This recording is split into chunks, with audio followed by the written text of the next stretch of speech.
Yo, what's up, philosophical anime and visual novel enthusiast? Welcome back to the channel. Today, we're stepping into the mind of the most intelligent, careful, planner, basically the smartest man in existence. A truly terrifying being, if I do say so myself. One that sees all of creation as a mere fictional stage for his plays, his plot, and his, basically, story. Today, we're talking about the silent, smiling architect of everything, Mercurius.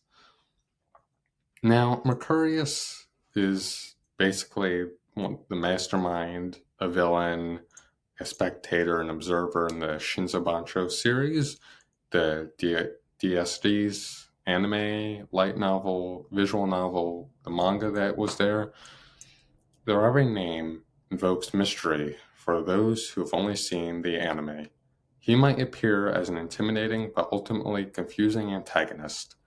But for those who have dived into the narrative of the visual novel, he is recognized as the ultimate schemer, a Hado god whose desire shapes creation itself, a philosophical challenge to the very notion of any meaning. He is less than a villain, and more of a force of nature itself, a living paradox, and basically one of the strongest in the verse. Let's try to unpack the infinitely complex layers of this supreme being. 事前に私の友が気を利かしてくれたらしいな。お前も、お前も、そしてお前も、見知った顔ばかりではないか。そんなに私とまた会いたかったのかね。まったく。The series of Japanese visual novels developed by Light, known for their incredibly intricate, philosophical, and often mind-bending narratives. The Shinsei universe, as fans call it, encompasses titles like Dies Irae, K3, Paradise Lost, and culminating in the final series Pantheon, which isn't fully released yet. At its core, Shinsa explores the nature of gods, reality, desire, and the concept of laws. This is where Mercurius comes in too. To understand him, you need to understand the concept of laws in Shinsa.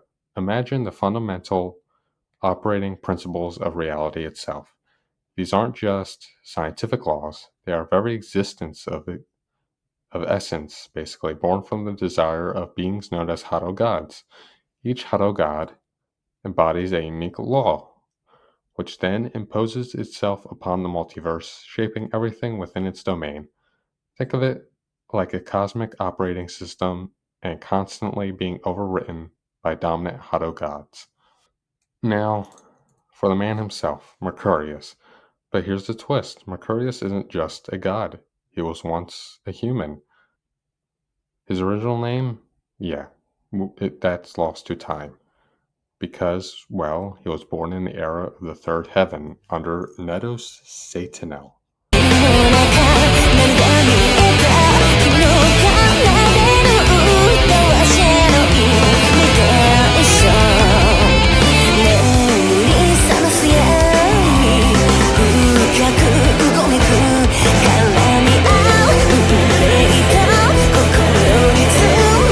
The god of the present, immeasurable power, and the infinite resurrection. Mercurius isn't just powerful, he is a Hado god. In the Dies Irae cosmology, Hado gods are beings whose desires are so absolute and overwhelming that they manifest as a law capable of rewriting reality itself. Mercurius' law is basically something meaning present or eternal recurrence. Ego kaiki. What does that mean? It means that his desire is for all things to exist in an eternal present, basically an eternal loop, without change, without future, without progression. He desires a perfect world where every possibility has been explored, every moment lived, leading to a state of ultimate stagnation and reposition. His power allows him to see all past, presents, and futures, making him effectively omniscient within his own law. He has seen all and has seen it countless times. The amount of times he's basically resurrected or recurred is basically so much he's lost count. Now, he is the strongest at the moment in Dies Irae, of course, not including Hadrian himself. では一つ、皆様私の過激をご観覧あれ。その筋書きはありきたりだが、役者が良い、思考と信ずる。ゆえに面白くなると思うよ。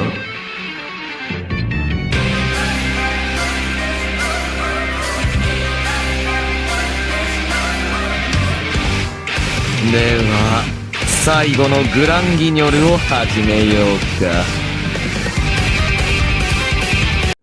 But what makes him so scary and terrifying, what truly makes Mercurius the ultimate mastermind, is his role as the hidden puppeteer of the Dies Irae narrative.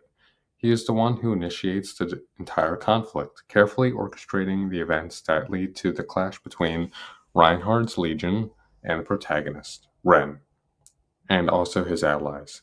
He created the conditions for Reinhardt to become a Hado god, knowing that Reinhardt's law of glory, a desire for eternal battle and striving, would ultimately lead to a confrontation with him.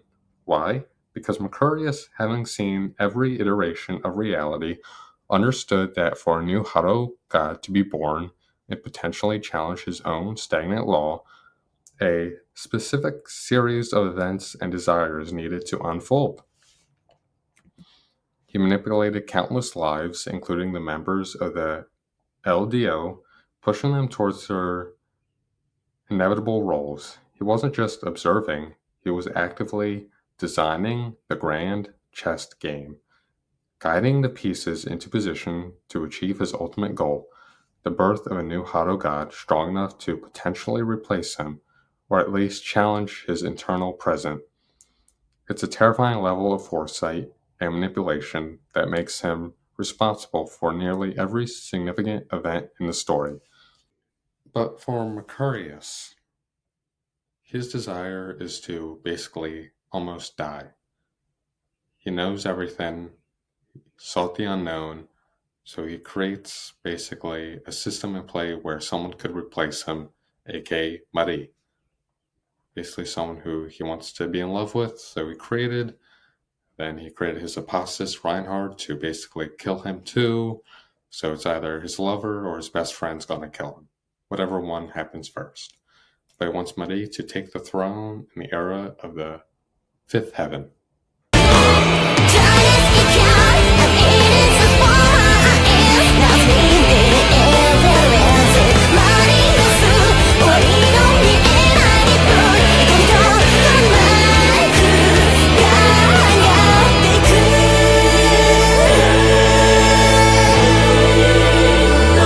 Now, for the protagonist, Ren. Mercurius isn't just a final boss, he is the ultimate philosophical hurdle. Ren's journey is about embracing his own desire, his own individuality, and his own future.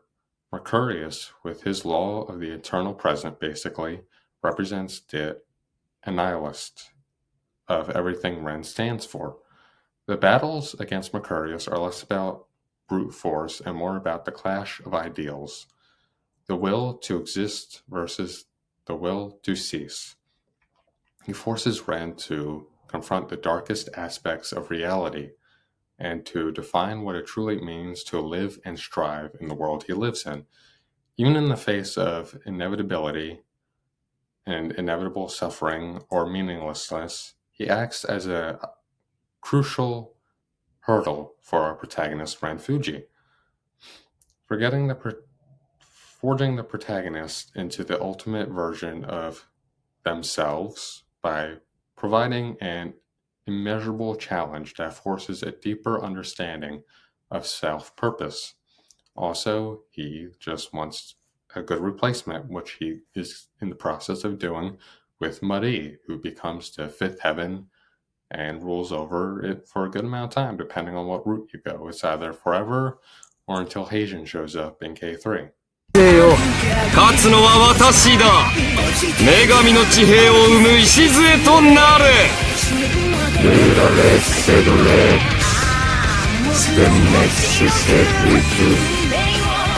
アヒルデルゾイストレスノイデ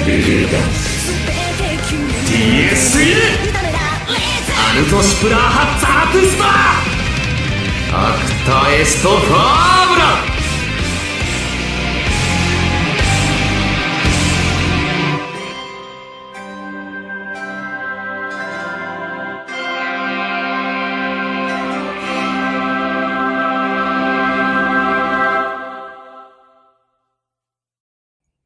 Okay, let's sum up what we have so far. Mercurius is far more than just an average villain in the Dies Irae narrative. He is a cosmic force, a tragic philosopher, and the brilliant yet terrifying orchestra of the entire narrative of, well, Shinzo Bancho for a good amount of it. His immense power is matched only by his overwhelming despair, making him a complex, unforgettable character who truly embodies the deeper themes of the visual novel. Basically, very, very philosophical. It's crazy. The battles, everything about it is just top notch. However, as I mentioned in my Dies Irae anime review, much of his depth and plotting is basically thrown aside for this just average observer. Yeah, in anime, we know he's God. We know he controls everything. But that's about it. We don't get into his complexities, his stuff from the third heaven era of Nedos. Basically, he time paradoxed him and kicked him off the throne, expanding the throne from just basically a possible multiverse to an infinite multiverse and all that stuff. But yeah. So what are your thoughts on the man himself, Mercurius? Did his presence resonate with you? Or did you find him too confusing? If you read the visual novel, if you know what you're talking about, leave it in the comments below. If you've read the anime, still leave your comments in the comment section below. Anyway, 101 signing off. Subscribe, like the video, share, and have a great day. See ya.